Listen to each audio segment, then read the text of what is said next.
Hello, and thank you very much for joining our ORCOM KVB webinar. KVB, your partner in North America.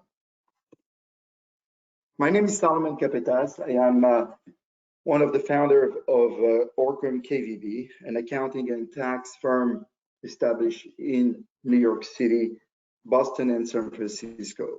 KVB ORCOM provide accounting and tax services and is specialized for foreign companies developing and installing their subsidiary in the United States. The firm counts approximately 50 associates in French, American, CPAs, IRS enroll agents, and other specialists of international tax matters. I'm myself a licensed IRS enroll agent. I have over 20 years of experience in establishing foreign businesses in the United States in various industries. And I will be happy to go over this webinar in the theme of establishing a subsidiary in the era of COVID-19. So today we'll discuss the current economic status of the United States, what helps were given by the government, then how to incorporate a U.S. subsidiary in the United States, if there is a need or not of an immigration visa, how the U.S. tax system is organized, the obligation of an employer, and specifically more now in the COVID-19 era.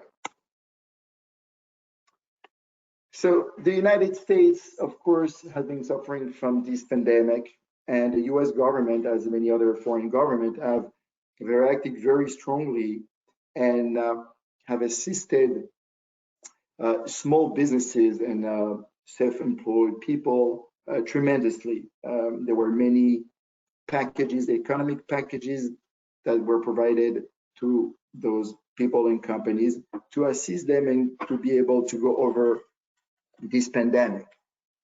Globally, the package was over $3 trillion.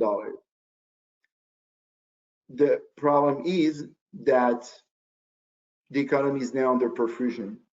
Perfusion meaning that it's only the government feeding those companies, but there's no real business going on.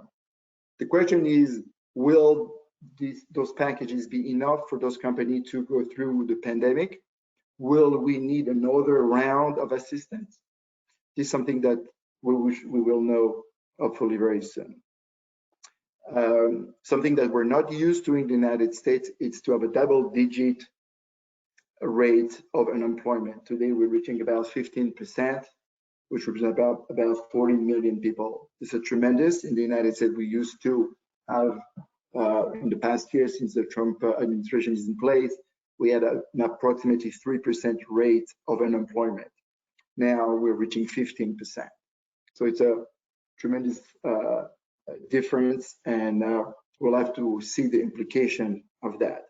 And of course, in this complicated time, we have some social unrest that started to be highlighted by the different healthcare issues and the fact that the minorities were heavily affected by the COVID-19. So, of course, this brings the debate back to the differences between the different classes in the United States.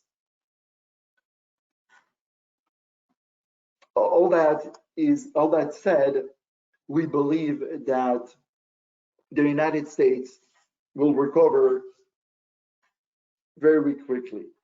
It's not the first crisis that we are seeing in the United States, and the ability to overcome those are very strong here in the United States. As we can see, the market has reacted very quickly, and we hope that the economy also would react that way.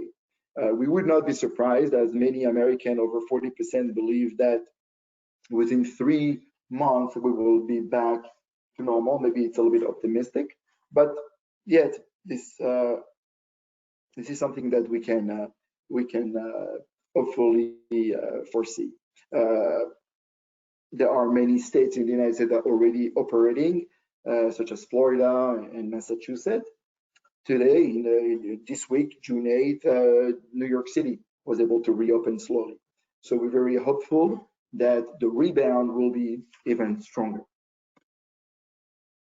So here you are, and you wish to establish a subsidiary in the United States. I would suggest to follow this trail to have a successful implementation in the United States. First, it's very, very important to have establishing a good market analysis of your specific market and not come before this is really thought.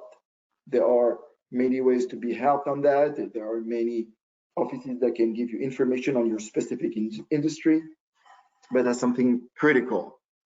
Of course, to realize what changed after COVID-19 in your specific industry and specifically for your product. We have to realize that some products that were fit for the US market before the pandemic are no longer really fit and will need adjustments. So all that need to be thought before coming and starting a subsidiary in the United States. But once this has been all thought through and ready to be launched, then we can start the process of incorporating a company.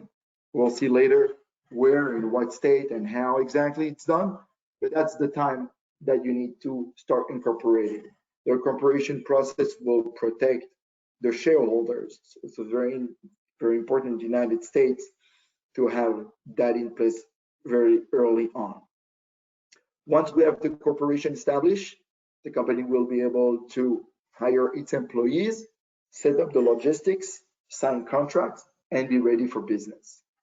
Of course, it would be really difficult to start and to prosper in the United States without a strong administrative, accounting, and tax back that can support the growth of the business. So here we are, and we're ready to establish a US corporation to develop a business in the United States. In the United States, we have two big families of companies. We have C corporations and we have the LLCs. Which one should I choose to for my company in the United States? C corporations are companies who are not pass-through entities. They are paying income tax and they're distributing dividend to the shareholders. Anyone can be a shareholder of a C corporation, either a moral entity or a physical person, a resident or a non-resident. Could be from one to an unlimited amount of shareholders. A C corporation is fairly simple to handle. In the United States, there are not too many requirements.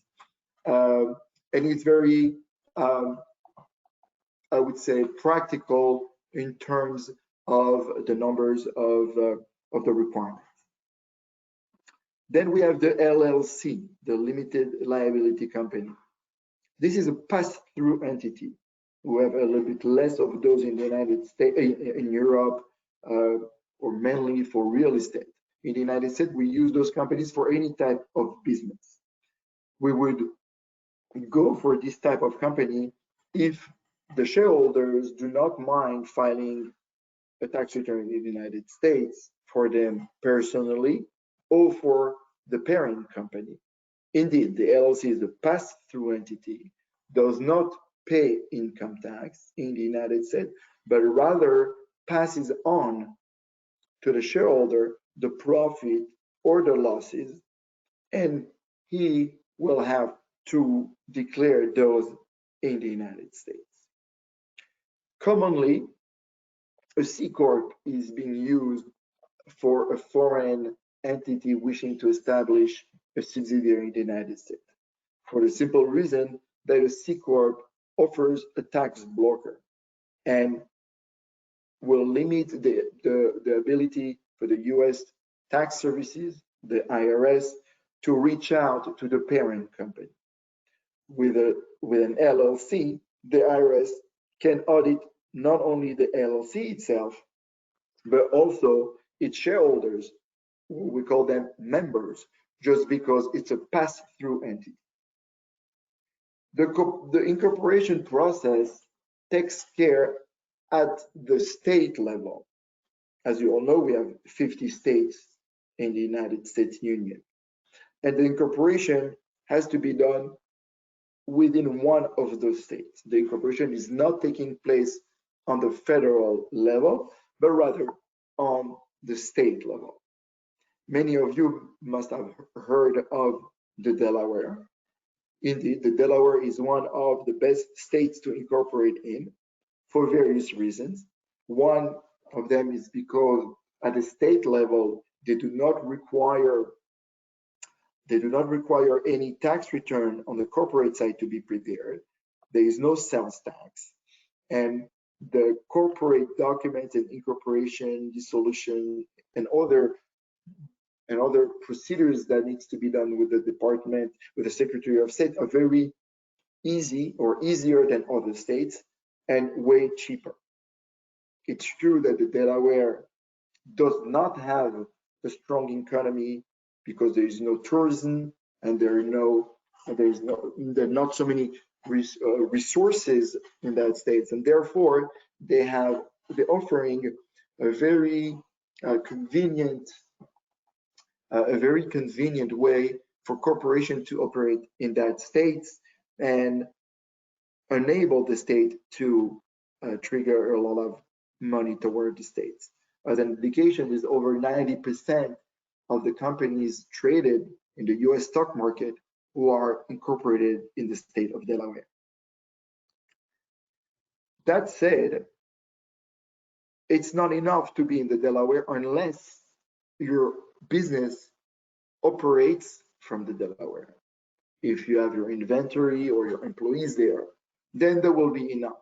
But if you need employees elsewhere, like in New York City or in Boston or Texas, let's say in Dallas, then the company, aside from the Delaware registration, would be required to ask and request a right to do business in the other for one of the 49 states that a company will have an interest on.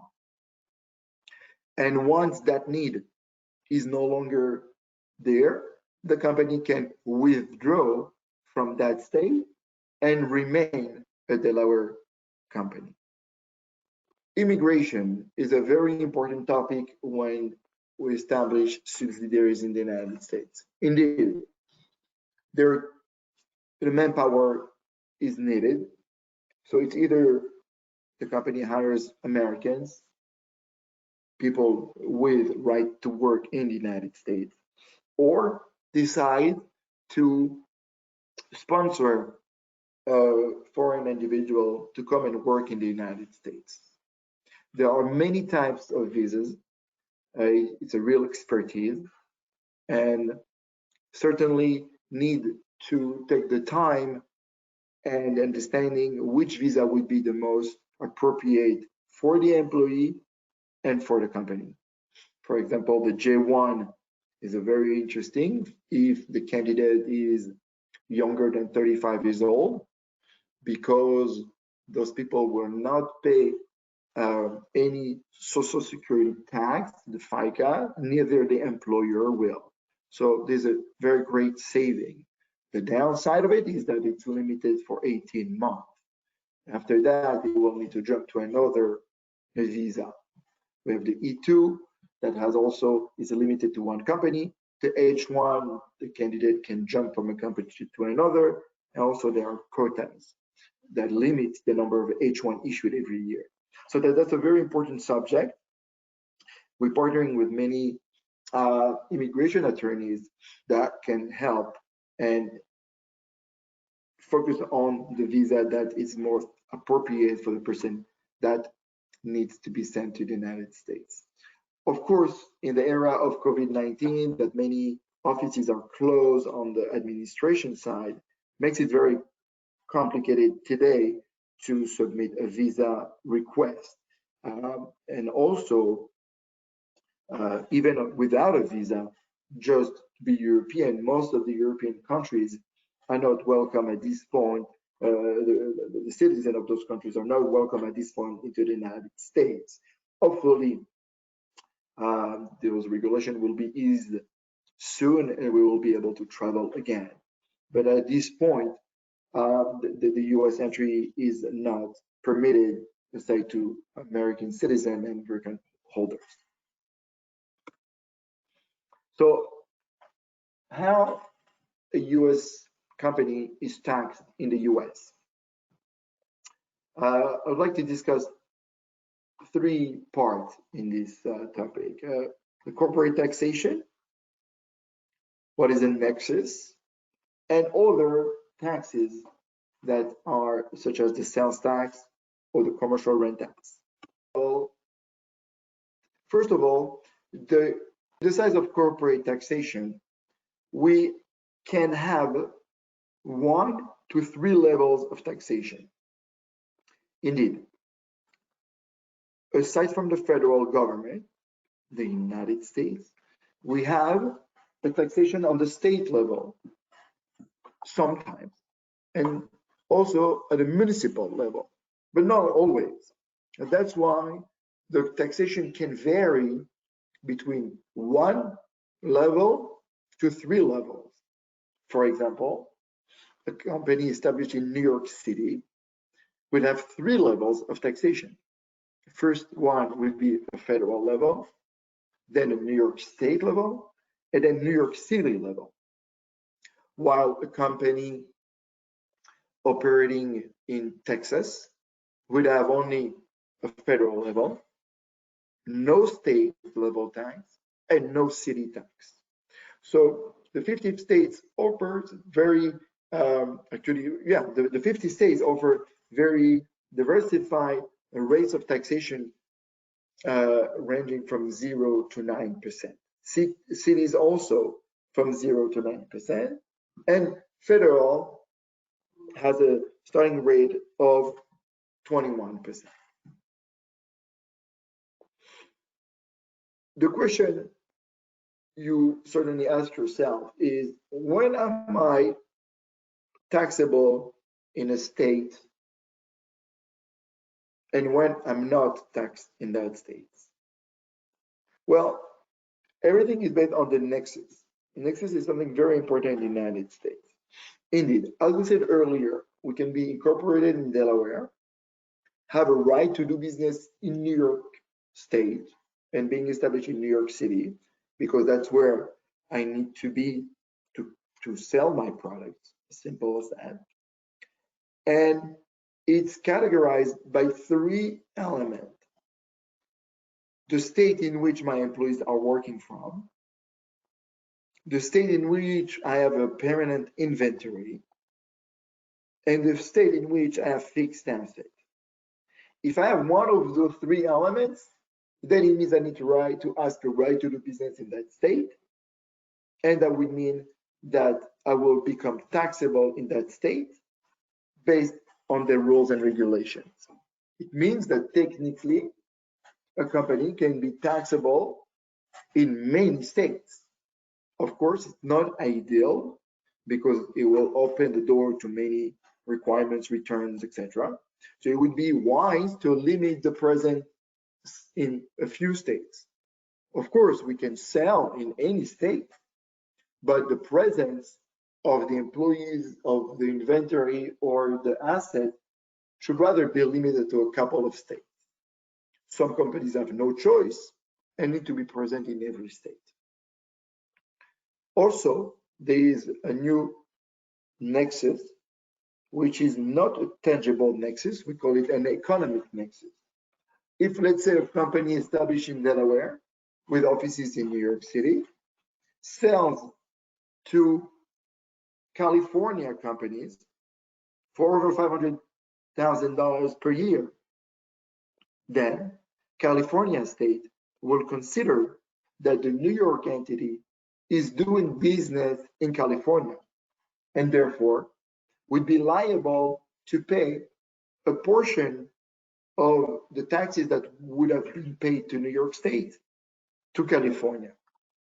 So it's very important to be able to trace where you do business on the state level, to know if I have a liability toward another state in which I'm not physically present. There are other taxes, of course. The main one is the sales tax. Sales tax does not apply to services, but rather only to tangible items sold only to the end user, meaning that a manufacturer who sells to a wholesaler would not charge sales tax. The wholesaler will provide a certificate to the manufacturer telling him that he's a reseller. That's what we call a reseller certificate, and therefore will not charge him sales tax. Rather, when the wholesaler sells it to the ultimate client, that's where the sales tax will be withheld. In June of 2018, the US Supreme Court changed tremendously the sales tax collection in the United States. Before June 18, a company established in a state, let's say for example New York, who ship merchandise to a final client established, let's say in Florida, would not have made a requirement for the New York company to withhold sales tax simply because the client is not in the jurisdiction where the seller is. Then the responsibility of paying sales tax will become the buyer's responsibility and not the seller. Since June 18, that changed, and I gave the right to states to require from selling companies to withhold taxes from other states in which the company is not established. So in my example, I am a New York company. I'm selling a product to a final client in Florida. I would have to look where that person lives, and I would have to look what would be the sales tax rate in that area, withhold the sales tax for Florida, and pay the sales tax in Florida. So ultimately, if you operate a website, or if you have clients in the all 50 states, potentially you would have to collect and pay sales tax for the 50 states. That's a tremendous change in our tax environment and requires a very big attention. There's another tax called commercial rent tax. It's less common. It's usually for the big agglomerations, for like New York City, in which that on top of the rent, there's a tax, a municipal tax on the rent that is being paid. And of course, we have employer tax, which are in the United States fairly low, and there are two levels. The first one is 765% on the first level, and above the about $128,000 will go down to 1.45%. COVID-19 triggered new challenges for employers. How to make a budget or forecast becomes a little bit challenging. We don't know if we should rent more space to be able to have more employees, or less space because people are getting used to work from home and being more and more performant that way. How an employer should ask itself, it will be able to offer its employee safety and 6 feet between each employee that needs to be maintained. That's something that someone needs to think of before starting and before even starting to think about renting a space. Can I operate my subsidiaries with employee working from home? Can that work? And of course, will the employer costs increase with all those requirements? So there are many open matters that we don't know yet how they will unfold. But certainly there will be a way to do business. We will adapt to it and enable those companies, I'm sure, to go back to business fairly soon. KVB offers a full range of services, administrative, accounting, and tax. We have physical offices in 3 states and working remotely for many others, that's for sure. We can assist you incorporating your company very easily. You do not need to be present in the United States to have your company and your bank account open. We will take care of that for you. Thank you very much for listening to this webinar. I invite you to contact me directly at info@kvbpartners.com. Thank you and à très bientôt.